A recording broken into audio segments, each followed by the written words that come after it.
তো সকাল সকাল বাড়ির অন্যান্য কাজ সেরে নিয়ে ভাত বসিয়ে দিয়েছি।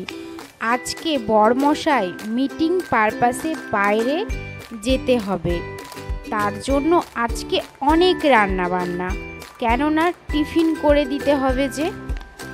ওইগুলো পরে করব, আগে ভাত আর মাছের ঝোলটা করে সবাই মিলে খেয়ে নিই। এইখানে আলু, ঝিঙ্গে আর পোস্ত বাটা দিয়ে মাছের ঝোলটা করেছিলাম। তো মাছের ঝোলটা হয়ে গেছে, ভাত বেড়ে নিয়ে চলে গেলাম।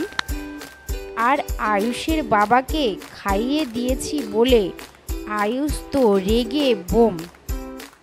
ভিডিওটা ভালো লাগলে অবশ্যই লাইক করে যেও, আর যারা যারা এখনও আমার চ্যানেলটিকে সাবস্ক্রাইব করনি তারা অবশ্যই সাবস্ক্রাইব করে দিও।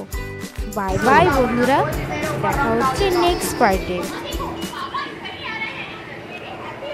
Hello guys, how are you? I am fine, tata, bye bye. আরেকজনকে দেখো, আরেকজনকে দেখো, আরেকজন কেমন করে ফিরে আসছে।